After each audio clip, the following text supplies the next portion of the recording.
Hey folks, welcome back. Ugh, don't you just hate chores? My mom has been nagging me to clean my room for the last 20 years, and I just don't want to do it. I'd rather just sit around and play video games.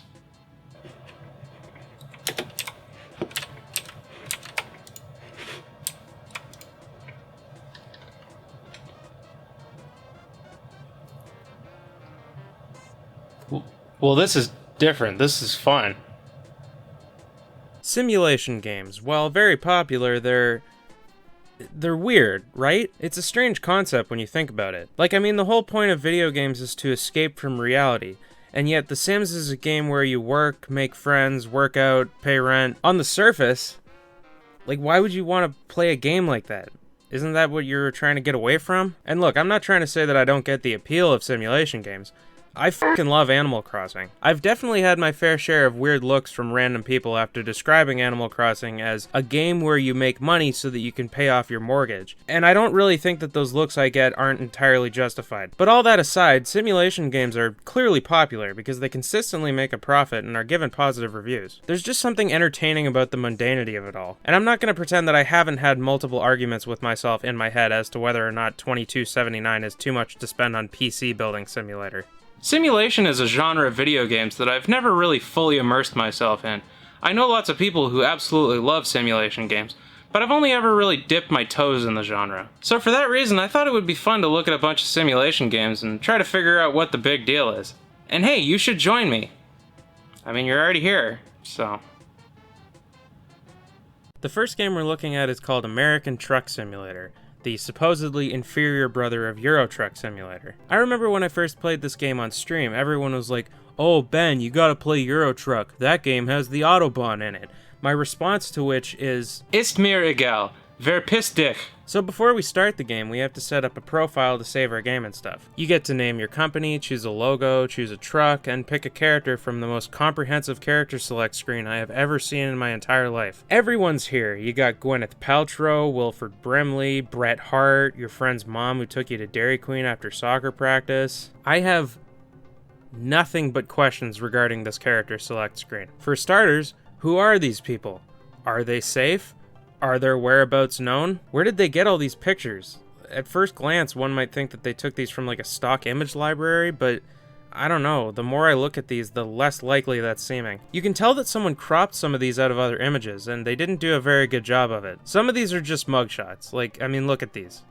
These have to be mugshots. But anyway, I could ask 100 more questions, but let's just move on. I chose this girl, and if you know me, you'll know that this was the obvious choice. I love goggles. So I've got everything ready. Let's hit the road, baby. It's American Truck Simulator.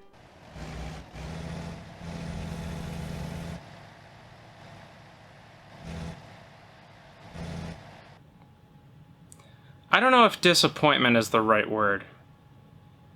You know, this game is exactly as advertised. When you hop in, you get to select from a number of different jobs that take you from one point to the next all over the United States of America. Well, the Pacific Northwest and the American Southwest. You can buy DLC for other states like Texas and Wyoming, hell yeah. Based on the Steam page, it seems like the intention is to slowly include more states until the entire country is filled out. Once you pick a job, you drive a truck. You know, you can't say you didn't get what was advertised to you. But hey, I mean, video games are about having a good time. And what could be more relaxing than driving? Oh, we're just pulling out into the road whenever we feel like it, huh? Oh my god, the gas pedal is the one on the right, bro. Use it. The light's not getting any greener. Jokes aside, this game is very comprehensive. This is a full-on, no f***ing around simulation game. You go in thinking, American Truck Simulator, and then you actually play it and you're like, oh.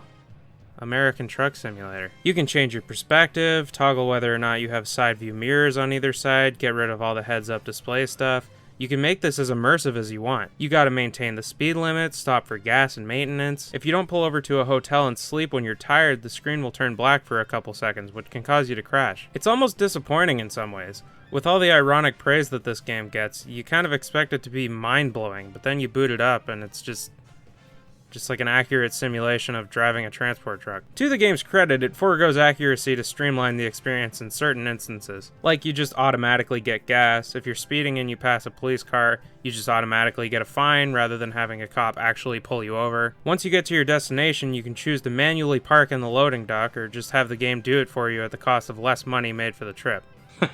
I've been driving for years, alright? I think I can figure out how to park a transport truck. Okay, so here we go. Let's head on back. Alright, so it wants me to park it there. Okay, no problem. Just a little 3-point turn needed here. So we'll just turn here and we'll... Oh. Okay, well, I know that seemed like an accident, but those of you in the trucking industry would know that you're actually supposed to bump into stuff like that. That's why the wall's here. So we'll just turn our wheels and back up and... Okay, no, that's the wrong direction. So we'll just go back, bump back into the wall. What are you gonna do? Okay, so backing up, and I seem to be in a worse position than before. This guy is just psyching me out, okay? It's hard to park a truck when there's an asshole standing there staring at you. Okay, so I've successfully gotten over to the pile of skids. That's what these are actually here for. It's to stop your truck. Okay, so now we just have to turn so that the big product cube on the back of the truck goes in. Unfortunately, because this game is fucking garbage, no matter which way you turn the back, it always goes in the wrong I can do it myself! Fuck off, you're throwing me off!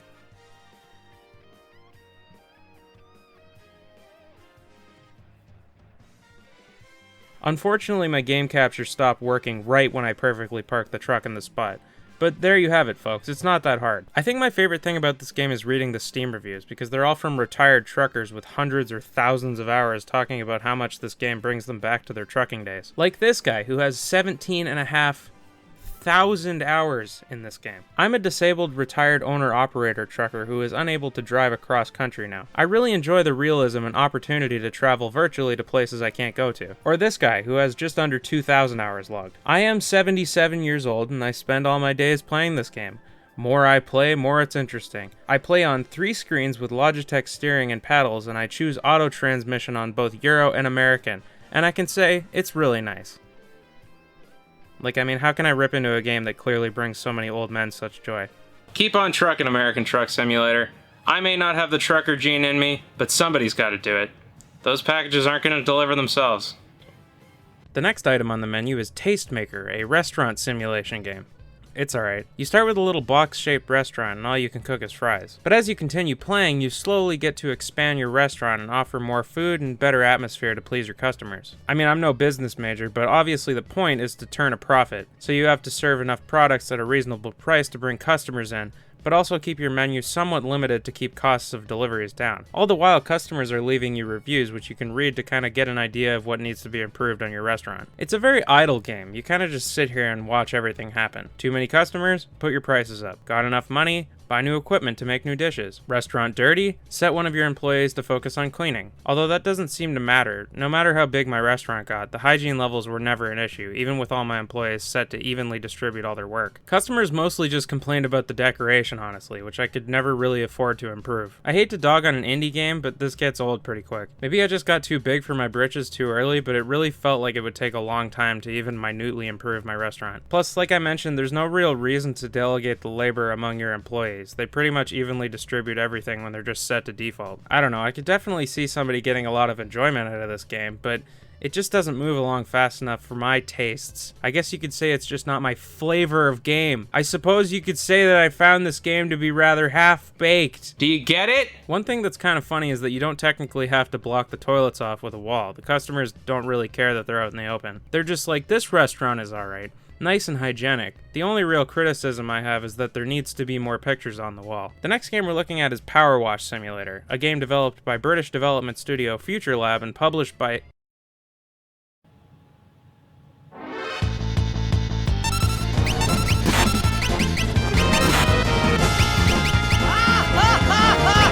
So this is easily the newest game of all the ones that we're looking at. As of this video, it only came out around 3 months ago, and it's still in early access.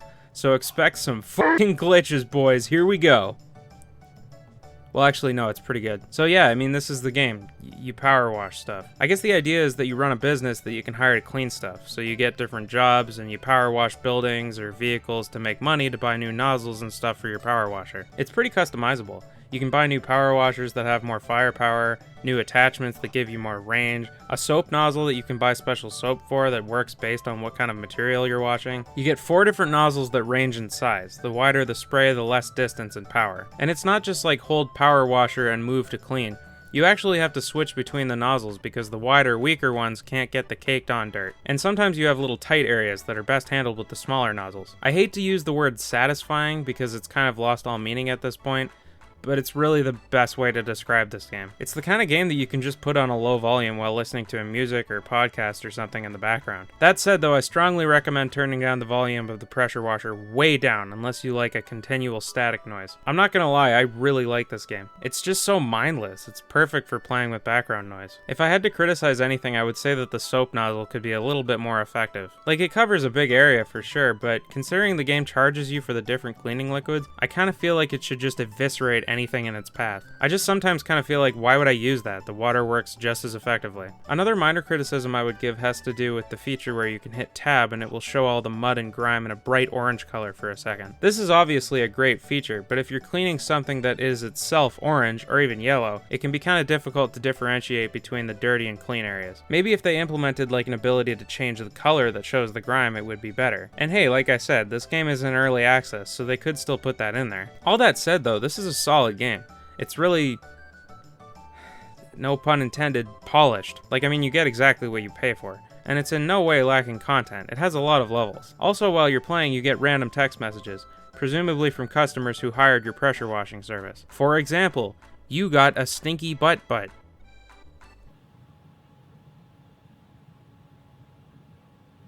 How do people get their property absolutely caked with dirt? Like this level where you clean a skate park and the guy hiring you is like, yeah, it's dirty from so many years of skateboarders using it, but like, I think somebody was using this place for something other than skateboarding, buddy. Eventually, after removing some of the mud, you learn the truth, that this skate park was vandalized by ping-pongers, the natural enemy of the skateboarder. But in all seriousness, this game is a lot of fun. I would recommend it if you like low-stress casual simulation games. And the developers very clearly cared a lot about this. You would barely be able to tell that this is an early access game. And they went out of their way to give this game a sense of humor, like hiding lawn gnomes in every level, and missing cat signs that refer to things told to you by the people texting you. And one thing that's kind of funny to me is that you can see the playground level from the skate park, which probably has a functional reason, but it's also a cool little Easter egg. But overall, I like Power Wash Simulator. I mean, clearly, I put 20 hours into it in like a week, so something must have pulled me in. Alright folks, I don't know about you, but I'm feeling very over-simulated. But we're not done yet. I got one more game to look over, and it's one of my favorite simulation games of all time. Voiceover Ben, take it away, buddy. Thanks, live action Ben. Do you ever look at a house and you're just like, ugh, but then, now we're talking. So yes, the last game we're looking at is House Flipper, a game developed by Polish studio Frozen District, best known for House Flipper. And again, it's exactly what you think it is. It's a game where you flip houses. Now, for those of you who are unaware, house flipping is some stupid rich people nonsense that involves buying an old, busted up piece of shit house, completely renovating it, and then reselling it at a higher price to make a profit. And that's basically what you do. You enter your little office house, look at the market of available houses, clean them up, paint the walls, put in new furniture, maybe tear down some walls to make the rooms bigger, and so on and so forth. And then you sell the house and move on to the next one. But you can't just start house flipping out the gate. At the beginning of the game, you can't really afford a house. So, kind of like in Power Wash Simulator, you can also do random contract jobs on the side to make money. Someone will be like, come paint my walls, or retile my bathroom, or clean my doomsday bunker. Or my wife died, so I moved into a new house because the old one reminds me too much of her. Jesus Christ, man. But yeah, you work odd jobs so that you can make enough money to buy houses to flip. A lot of the houses are pretty generic, but a few of them are actually complete recreations of houses from movies and TV shows. Like Master Roshi's house from Dragon Ball Z, where you actually have to collect Dragon Balls. The house from Home Alone, featuring tar in the basement stairs and weaponized paint cans. Walter White's house from Breaking Bad, complete with roof pizza and crawl space full of money. And of course, added through a Halloween update, a haunted house modeled after the house from the classic slasher film Halloween. It includes doors that open on their own, a ghost face mask that changes when you look away from it, a rabbit with a knife in its head, Michael Myers himself standing there. menacingly. A basement that makes the camera all woo and has a secret room, the entrance to which disappears if you look away from it. And most importantly, a cameo from Jamie Lee Curtis herself. Now look, I love a good pop culture reference, Paul Rudd, Game of Thrones, Jennifer Aniston, but I think that we're getting a little bit off topic here. There's a lot to House Flipper as a game, so let's just hop right in and see what exactly caused me to put 30 hours into it over the course of a few days.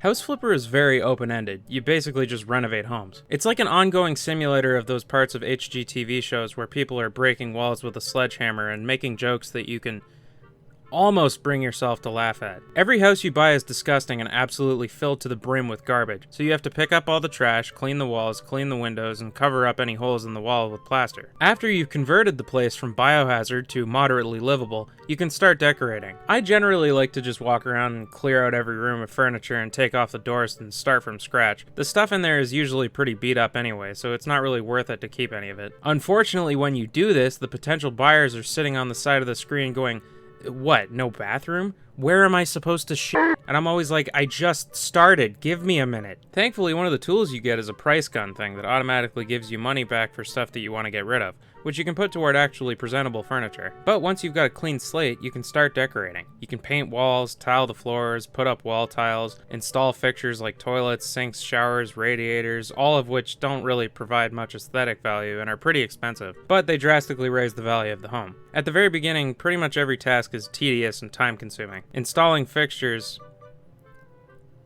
it goes about at this speed. You can only paint one square of wall at a time and it takes a long time. The dirt doesn't show up on your minimap. You have to individually pick up every piece of garbage at a time. And don't even get me fucking started on wall tiles. Good lord. But as you play, you earn experience and get to individually upgrade your abilities, letting you do stuff like paint 4 pieces of wall at a time, build 5 panels of wall at a time, see all the dirt on your minimap, hold up to 10 wall tiles at a time, and of course, do everything faster. So yeah, I love House Flipper, I'm not gonna lie. There's something about redecorating a house that is just so mindless and fun to me. But as we've discussed before, I'm an overweight piece of human garbage, and the nice thing about House Flipper is that I can redecorate a house without getting sweaty.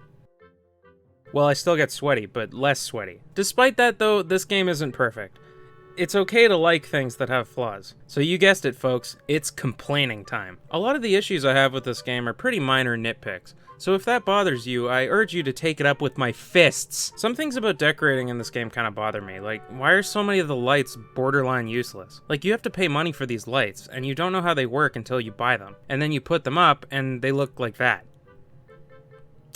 Alright, cool, I guess I'll just sell that and gamble with a different light. I don't know, it just kind of takes away from the freedom to decorate when you basically force me to only use these ring lights because they're the only ones that actually function as advertised. Why the hell do curtains take up so much space?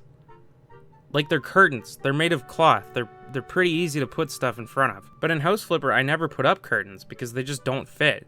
You kind of have to go with blinds, which aren't always as aesthetically pleasing. On top of all that is the fixture installation mechanic. You know, putting in stuff like sinks or air conditioners or radiators or whatever. Like, let's say for example that I want to put a washing machine here. In order to do that, I have to buy the plumbing attachment for it, unscrew it, and then go back in, buy a washing machine, and put it there to assemble it. Like, why even bother with this extra task? Why not just put the whole thing in one package? It's not like I'm gonna buy a toilet installation system and be like, yeah, I didn't have any intention on putting a toilet there.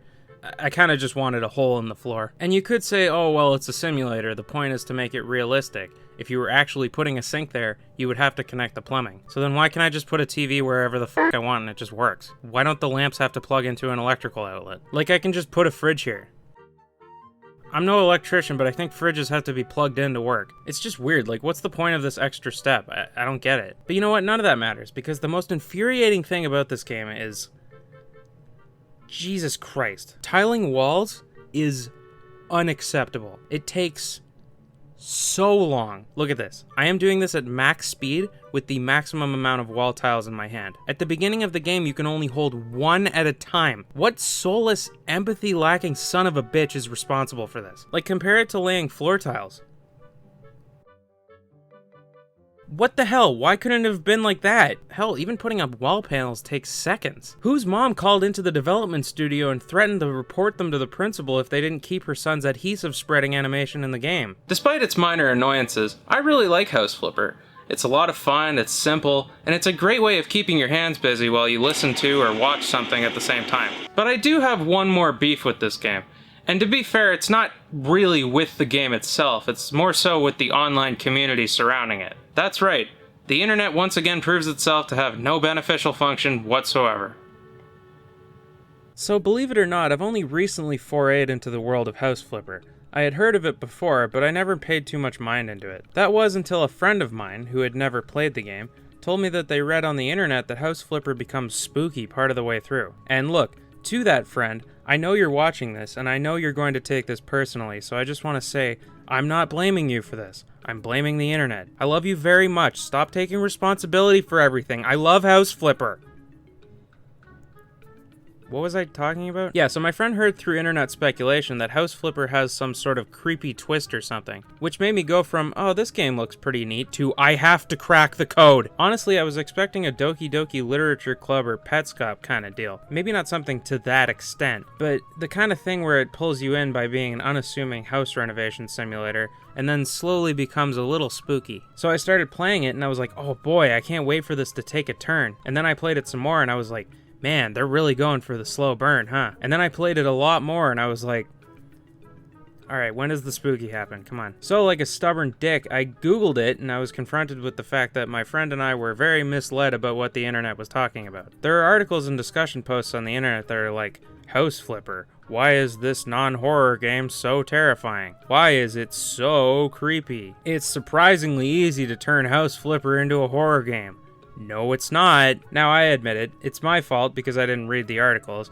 I generally don't read anything unless there's a gun pointed at my head. But when you look into it, you find that when people say that this game is, quote, creepy, they're actually saying, oh, it's spooky because no one else is around. The windows are perfect for jump scares. Are those blood stains? No. Look, I'm a husk. I've consumed so much horror media in my life that I basically don't have the ability to feel fear anymore. Like, I watched Silence of the Lambs for the first time a few months ago, and I came out thinking, that was pretty tame. That's not a flex, too. Like, I miss being able to feel genuine human emotions at things. I envy people who can. But I still love spooky shit. Even if I'm not scared by something, I can still enjoy it and understand what about it is creepy. So that said, I'm not saying that things have to meet my ridiculous expectations of scary to be good.